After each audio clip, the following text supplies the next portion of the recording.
Hi Vosges இன்றைக்கி வந்து நம்ம என்ன பார்க்க போகிறோம்னா பாண்டியன் ஸ்டோர்ஸ் சீசன் 2 அப்புறமா பார்த்து தாங்க இந்த வீடியோவில் எப்படி பார்க்க போகிறோம் வாங்க பார்க்கலாம்.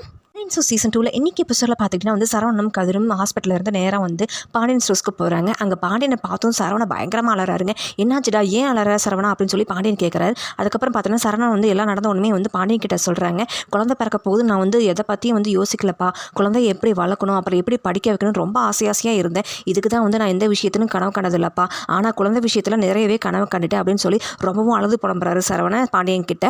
இன்னொரு பக்கம் பார்த்திங்கன்னா வீட்டில் வந்துட்டு மயில் வந்துட்டு ரொம்பவும் அழுறாங்க. அப்போ தான் மீனா வராங்க. மீனா போய் வந்து மயிலை சமாதானப்படுத்த பார்க்குறாங்க. ஆனால் மீனாவை சமாதானப்படுத்த முடியல அவங்களால. வந்து மயில் அழுதுட்டு இருக்கிறாங்கன்னா மயிலோட அம்மா வந்து எங்கள் வீட்டுக்கு நான் வந்து மயிலை கூட்டிகிட்டு போகிறேன் அப்படின்னு சொல்லி கேட்குறாங்க கோமதி கிட்ட. ஆனால் வந்து கோமதி வந்து இங்கேயே இருக்கட்டும் மயில், அவங்களுக்கு நான் இருக்கோம் அப்படின்னு சொல்லி ஆறுதல் படுத்திக்கிறோம் அப்படின்னு சொல்லி வந்து மயிலை சமாதானப்படுத்துகிறாங்க. என்னோட அம்மாக்கிட்டையும் மீனாவும் ராஜின்னு சொல்கிறாங்க, நாங்கள் அக்காவுக்கு நாங்கள் ஆறுதல் சொல்லிக்கிறோம், நாங்கள் பார்த்துக்குறோம் மயிலக்காவை அப்படின்னு சொல்லி மயிலை வந்து அங்கேயே பார்த்துக்கிறாங்க. இதுக்கப்புறம் பார்த்திங்கன்னா என்ன நடக்க போகுதுன்னு பாண்டியன் ஸ்டோர்ஸில் அடுத்து வெயிட் பண்ணி அடுத்த எபிசோடாக பார்க்கலாம். இது போல் மேலும் வீடியோக்களை பார்க்க மறக்காமல் லைக் பண்ணுங்கள், சப்ஸ்கிரைப் பண்ணுங்கள். நன்றி, வணக்கம்.